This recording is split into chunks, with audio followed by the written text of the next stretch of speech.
2 हफ्ते पहले मैं अपने बिस्तर पर लेटा था, छत पर घूमते पंखे को घूरते हुए। मैं नींद का इंतजार नहीं कर रहा था, मैं खामोशी का इंतजार कर रहा था।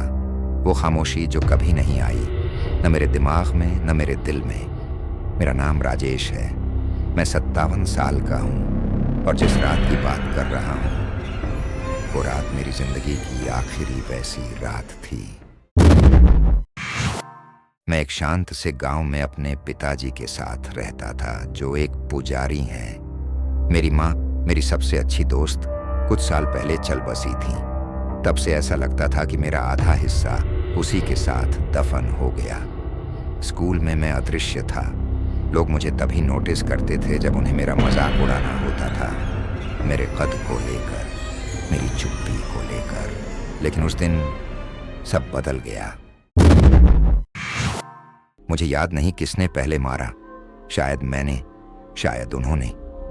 बस उनकी आंखों में वो नजरिया याद है, गुस्सा, नफरत, हंसी। छोटे, तू दिखाई भी देता है क्या? किसी ने चिल्लाकर कहा जब मैं स्कूल के गेट से बाहर भागा। मैंने पीछे नहीं देखा, बस भागा जब तक टांगों में जलन नहीं होने लगी। मुझे एक शॉर्टकट पता था, एक ऐसी जगह जहां कोई जाने की हिम्मत नहीं करता। वो था वर्जित खेत। मैं मिट्टी की मेड़ फांद कर अंदर कूदा। सांसें तेज चल रही थीं और तभी मैंने उसे देखा। एक बिजूका, ऊंचा, सीधा, चुप। उसका सिर एक पुराना मिट्टी का घड़ा था, सफेद रंग में रंगा हुआ। उस पर 2 कोयले जैसे काले चमकते हुए आंखें थीं। उसका शरीर सूखे मरे हुए भूसे से बना था, लेकिन उसमें जान थी। गांव में सबको एक कहानी पता थी, जो भी इस खेत में गया लौट कर नहीं आया। मैं भागना चाहता था, लेकिन मेरे पीछे मेरे क्लासमेट्स थे। मैं जम गया। वो मुझे घेर चुके थे। मैंने आंखें बंद कर लीं। रोना नहीं चाहता था, बट मैं रो पड़ा। और फिर मैंने सुना सरसराहट, चीखें, हड्डियों के टूटने की आवाज। मैंने आंखें खोली। हर लड़का जमीन पर पड़ा था। कुछ के हाथों से खून बह रहा था, कुछ उठ ही नहीं पा रहे थे। सब रो रहे थे और वो बिजूका बस खड़ा था, घूरता हुआ। मैं भाग गया। उस रात मैं सो नहीं पाया, डर के कारण नहीं, बल्कि इसलिए कि मुझे समझ नहीं आया उसने मुझे क्यों नहीं मारा। मैं आधी रात को उठा, ना कोई आवाज, ना हवा।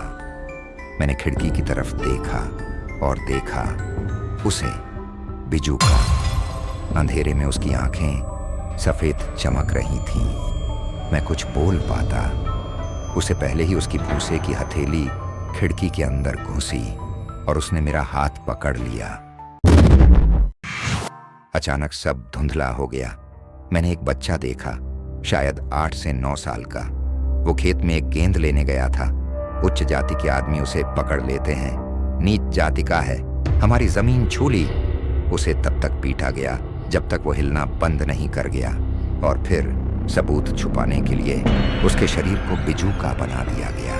वो बच्चा वही था। उस दिन से मैं अकेला नहीं था। मैं स्कूल के बाद छुपकर उस खेत में जाता। वो मुझे जादू दिखाता। मैं उसे खिलौने, पुराने कपड़े देता। उसे मेरी बातें सुनना अच्छा लगता था। कभी कभी मैं बस रोता रहता और वो चुपचाप बैठा रहता। वो कभी टोकता नहीं था। वो मेरा जन्मदिन था। ना केक, ना गले लगना। क्लास में फिर से मेरा मजाक बना। एक लड़के ने मेरी माँ को लेकर गंदा मजाक किया। कुछ टूट गया। मैंने उसके ऊपर डस्टर फेंका और भाग गया, फिर से हमारे खेत की ओर। उस रात वो सभी लड़के जो मुझे चिढ़ा रहे थे मरे हुए पाए गए। उनकी छाती फटी हुई थी। गांव डर से कांप उठा। लोगों ने खेत को दोषी ठहराया, उस शाप को। वो बिजूका जलाना चाहते थे, लेकिन वो गायब था क्योंकि मैंने उसे छुपा लिया था। मेरे पिताजी रात भर मुझे ढूंढते रहे, हाथ में टॉर्च, आंखों में घबराहट।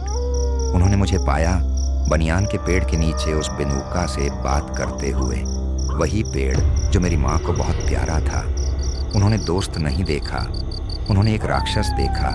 वो उसे मारने दौड़ पड़े। बिजूका डर गया। उसने पिताजी को अपने बाहों में कस लिया। रुको, उसे मत मारो, वो मेरे पापा हैं, मैं चिल्लाया। उसने नहीं सुना। मैंने पिताजी की आंखों को पलटते देखा। मेरे पास कोई और रास्ता नहीं था। मैंने टॉर्च उठाया और अपने सबसे अच्छे दोस्त को आग के हवाले कर दिया। उसने पिताजी को छोड़ दिया, लेकिन तब तक पिताजी जा चुके थे। उस रात मैंने दो सबसे प्यारे लोग खो दिए, मेरे पिताजी और वो बिजूका जो सिर्फ एक दोस्त चाहता था।